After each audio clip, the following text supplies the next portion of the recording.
enablers. And what is enablers? Enablers is essentially the stuff that pulls it all together. It's the enabling functions that pulls it all together. And think about it this way. The great organization, the great team, the great people that achieve results is like the roof of the home. It's the archetypal result that we all see.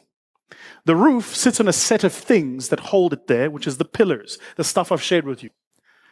But we've found that in all great teams and all great organizations, there is a set of laws that holds it together, a set of fundamentals, if you would, like the foundation. And we call those the 4 laws. Why? Because like Christian says, he says, Vusi, tell them that if you go to the top floor at the Carlton Center, floor number 68, then you somewhere stand there at the edge, look down at the streets and up at the skies of South Africa. And then you pray and say, God, I don't believe in gravity. And jump. You're going to see your poople. He said it, not me. Those were his words. Why? Because gravity believes in you. Gravity doesn't need you to agree that it exists, isn't it? It is what it is. So what are these 4 laws of great organizations? And I want you to ask yourself as an individual, whether or not you live by this. Law number 1 is to find the truth, not our version of the truth, the truth. I got the privilege of interviewing Raymond Ackerman once. So I asked him, I said, Raymond, and by the way, by now he'd insisted that I call him Uncle Raymond. Don't ask me why. So I said to him, Uncle Raymond, why do you think Pick and Pay was great when you ran it? And then when you didn't, it wasn't. Someone could argue, and plausibly, you were a bad leader, right? And he took a moment to think, and he said, well, you see, young Vusi, he calls me young Vusi, he says, when I ran Pick and Pay in my day, I spent a day a week in my stores talking to my customers and my cashiers, finding the truth. I said, I'm sorry, Uncle Raymond, but that sounds a bit salacious. In large, complex organizations, you get these things called reports. There is an inventory report, a financial report, a debtor's report. There are all sorts of reports. You can just pull a report from the system. And then he said, what brings me to this point? He says, every single report you can ever pull from any computer is a version of the truth. It's a lens. Hey guys, we've grown 20%. Why? Marketing says because we've got a great brand. Sales says because we're phenomenal at distribution. Operations says because we deliver all the time. Finance says because we're ensuring capital adequacy. And legal says we're not sure. We'll give you an opinion in 2 weeks. So finding the truth is about reaching the single conclusion to every question. Law number 2, difficult for me as a man of color to admit, but it's true. Size, it turns out, isn't everything. Yeah. Not that size is important. Shoe size, very important. It turns out the aim of great organizations is actually to be the best at what they do, not the biggest. You know, it's interesting. Best might give you biggest. Biggest doesn't mean best. Isn't that interesting? And perhaps to test it, because it's a controversial point. Hands up if you have ever had a Nokia phone. Quickly, let's get a sense. Hands up if you have one today. Is your hand up? We need to talk. Come see me after this. There's a charity that you can donate it to. What made Nokia great? QWERTY keyboard, right? And the screen, the aggregated communication management system. Nokia was the best. Most of you had your hands up if you ever owned a Nokia. How many of you here knew who the Nokia CEO was? What their share price was? Market capitalization. How many of you here cared? Yeah, here's a controversial point, if you'll allow me. It turns out your customers don't care if you're successful or not. It only turns out they care if you're significant in their lives. If you're not, so what? And so the biggest mistake we make often in business is to assume that our customers actually care. They really, oftentimes they don't. You know it too, because we battle with this world of customer loyalty, right? So, what killed Nokia? BlackBerry. Hands up if you ever had a BlackBerry. Hands up if you have one now. Ma'am, you need Jesus. BlackBerry was great. Slightly better QWERTY keyboard, better area communication management system, phenomenal communication interface. They built the first version of what we have today, this idea of communicating over an IP protocol. First it was called Research in Motion. Today you have WeChat and WhatsApp. They started that whole story. But what happened to them? They got left behind. They went from best to biggest. They started staying big for the purpose of staying big. Who walked in? Apple, with a single bit of design logic. You know what the design logic was? Why does the phone need a keyboard in the first place? Yeah, because a keyboard is wasted real estate. Half the time I'm on my phone, I don't need it. So why don't I have a keyboard that's there when I need it and not when I don't? My mom's retired. I know because she now phones every day. But my mom is a technophobe. I mean, when I say technophobe, I mean really technophobe. My mom still thinks Scott is on Mnet. It's like, Ma, there's no more Mnet. Loving is gone. Remember loving? There's no more loving, Ma. My mom is, she's stuck at like a certain age. But when she retired, she started going to church every second day. We're Roman Catholic in our home. And when I say Roman Catholic, I mean like devout Roman Catholic. I went to church so much, I'm on credit. I don't go anymore. I sent an email to God. I said, when I'm on overdraft, I'll come back. I don't just go anymore. So my mother goes every second day, and she's one of the ladies of the St. Anne's. You know them, they wear this purple stuff. She's been to the Vatican 3 times. Ask her, she'll tell you. So when she retired, I noticed she used to go to church carrying 4 books, 4 massive books. She had the King James Bible, the Holy Bible, the Catholic Bible. She had the hymn book and a 4th book. It's like, Ma, why do you need so many books? No, this one is for the hymns. This one is for the Father Scriptures.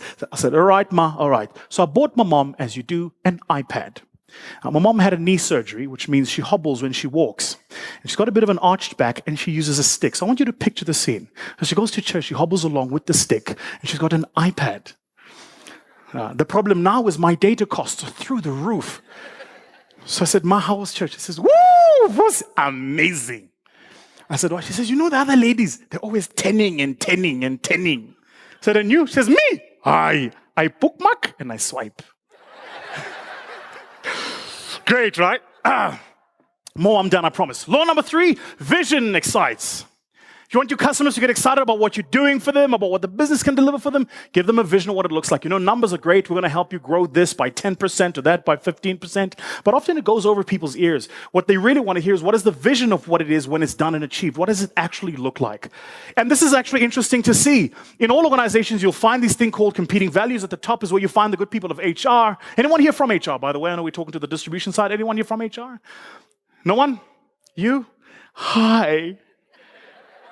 Stand up, let them give you a round of applause. Please, you must. No one here knows what you do. Isn't it interesting? Like, no one knows. What does HR do? Not sure. It's payroll. I'm kidding. HR says, guys, let's collaborate. Let's work together. Kumbaya, my lord. Kumbaya. Got HR, we're losing market share. They said, yeah, we need a team building.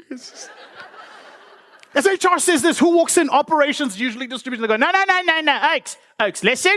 We need to be competitive. We've got to do things fast. We've got to get to the customer quickly, which means if the Oak doesn't deliver, I fire him. Don't tell me develop people nonsense kumbaya. Okay. If you don't like it, I'll meet you at the CCMI. And as they say that, in walk in my favorite department, sales and marketing. How do you know somebody works at sales or marketing? They're never at the office on a Friday past 12 o'clock. They're always in off-site client meetings. Fantastic. What is that? No idea. It's at the Dross. Love sales and marketing, right? Sales goes on conferences. Guys, we need to do new stuff. We need to break the mold.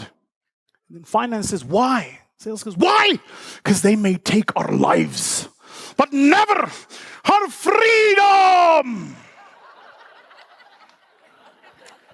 What? And a sales says this, walk in my favorite department, the only departments everybody agrees we hate. Finance, risk, legal, compliance.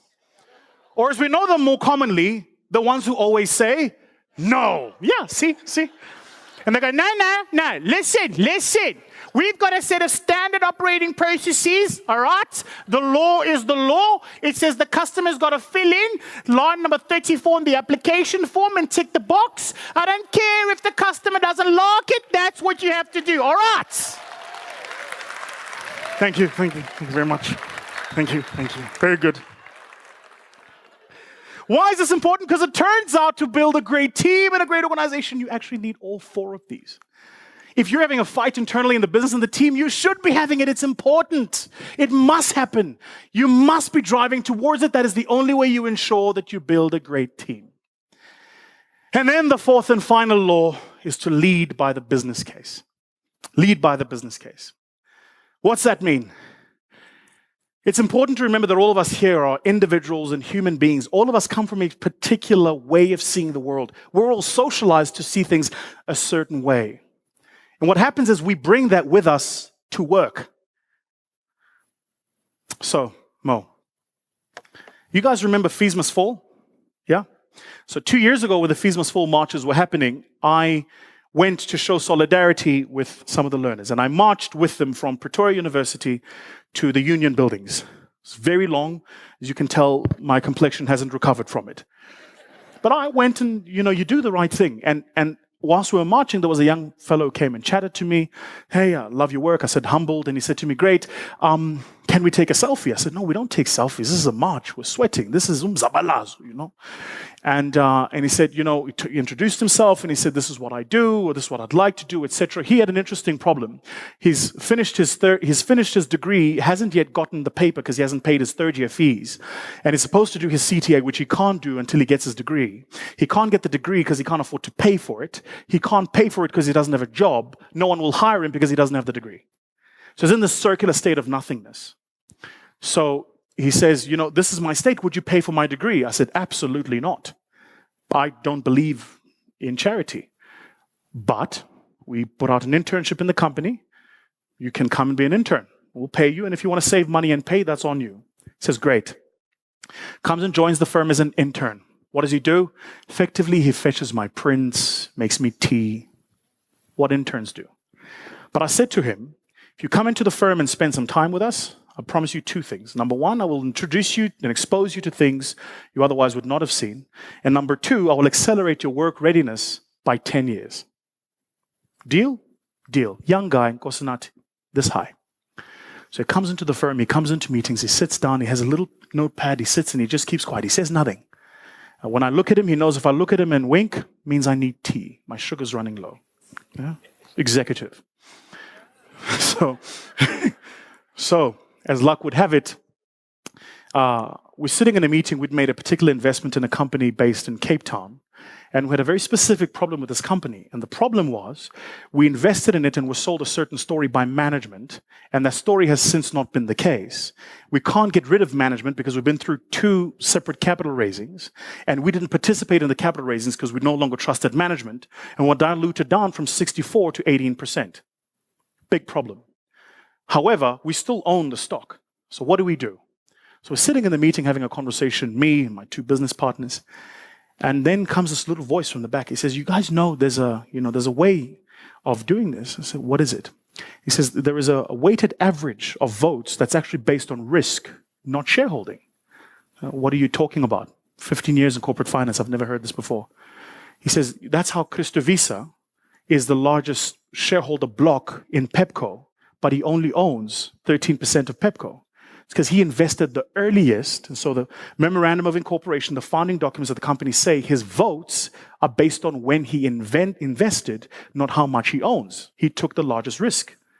Fascinating. Now, what do we need to do that? He says you need 60% of the board to approve it. Really? 3 of us in the meeting, all 3 of us sit in a 5-man board. This is the 60%. So we log the papers at the SIPC. Papers come back, we notify the other shareholders, we change the structure, we vote, we get rid of the management, put in a new management, the business is now profitable and generating cash flows and making money. But my point here is this. When he made the suggestion, let me be honest, there was a part of me that thought, this little boy, who's he? What's this about? It is. Because I thought, he doesn't even have his degree yet, and is sitting in a meeting now telling us how things should be done. And then I realized that I have my own biases that I myself have to unlearn. That actually, rather than adjudicate his opinion on the base of from whom it is coming, I should adjudicate it on whether or not it holds on a business case, leading by the business case.